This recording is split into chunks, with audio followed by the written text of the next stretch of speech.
This is my review catch-up on the Bosch Rotak 43Li lithium-ion lawnmower.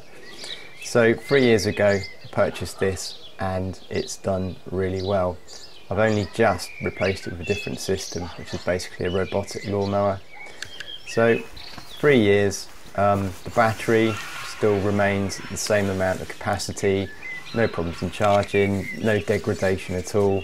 I can cut the whole of the grass. I see no loss in its capacity. It's a 4 amp hour battery, so it's quite a large one.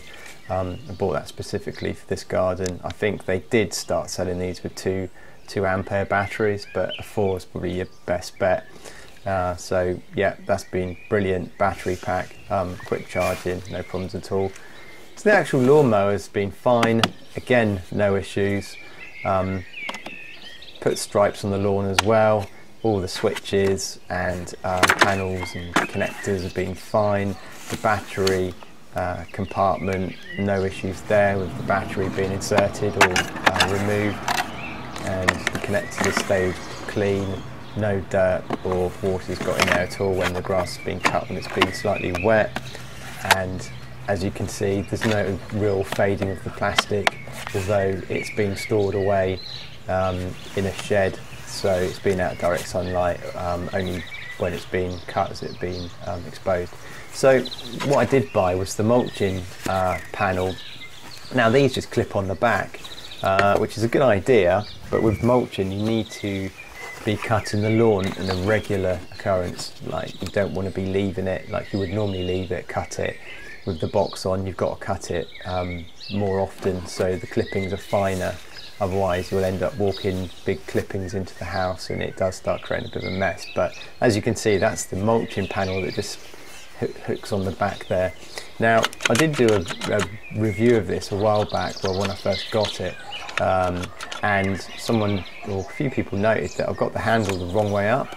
So instead of being that way, it should be the other way, so the ends are pointing upwards, not downwards. But to be honest, I quite like it like that and I haven't bothered changing it. Rear roller, it's fine, again, does the job, no problem at all. Blade, obviously the blade's been sharpened at different points in its life. I've kind of tried to keep it fairly clean underneath, and when I put it away after use, it's been stored not flat but kind of leant upwards, just to let things dry out kind of thing.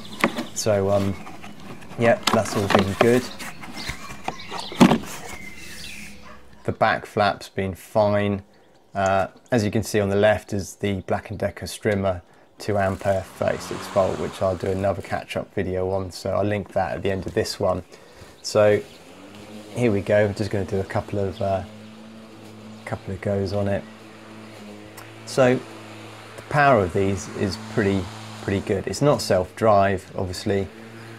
If it was, it probably wouldn't be able to cut the whole of the lawn in this garden, but it's fairly lightweight, it's easy to push, that's not an issue, and you're getting the stripes on the lawn from the rear roller, which is cool.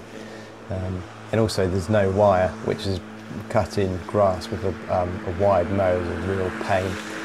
And also equally, it's not petrol and you haven't got that hassle of each season when you get the petrol mower out trying to start it, where the petrol's gone off and it's gone gumpy or gunked up the carburetor, so you have to kind of chuck it in for service or strip it down yourself. So yeah, none of that. It's just go, push the battery in and go. Charging the battery takes about just over an hour, I think it is, and depending on the size of the garden, you may not be using all of the battery anyway, so you're doing partial charging. You can see the stripes forming now. I'm keeping this lawnmower, although I've got the robotic fly mode 1200R, I'm still keeping this mower as a backup, and possibly kind of areas which you can't reach with the robot. There are bits of areas which I've tried to keep down to just using a strimmer. But yeah, so what else on this lawnmower? They are quite expensive brand new. I'd probably recommend buying one off second hand off eBay, to be honest. Knowing how rugged they are and resilient, if you're buying one of these from a garden that's the grass is, it's a fairly small garden, it's not a huge amount of grass, you're going to save yourself quite a lot. And as the battery technology pretty much proved itself, that even after 3 years, it's fine. Stick with a second-hand one, maybe off eBay. They're the stripes. They look pretty good, and you can see the amount of lawn that this has been cutted in the past. So yeah, it's all good. One thing I would say is if you're cutting grass that's very wet, don't expect tall grass as well. Expect it to get a bit clogged up, and the blade will not rotate properly. But you'd probably get that with the normal electric mower, possibly. So yeah, it's best off trying to cut when it's dryish. So yeah, there's the battery coming out. I think I'll do the test, and I'll show you how much capacity is left on this battery. I've done it so many times that the thumbnail's pushed in and it doesn't always come on that easily. See if you can see the imprint there. So that's down to two kind of things. So yeah, there's loads of capacity in it. I've never seen the temperature warning light come on at all. So yeah, it's a thumbs up. I'd recommend it. I'll put the links into Amazon, and thanks for watching. Don't forget to rate, subscribe, and I'll catch you on another one.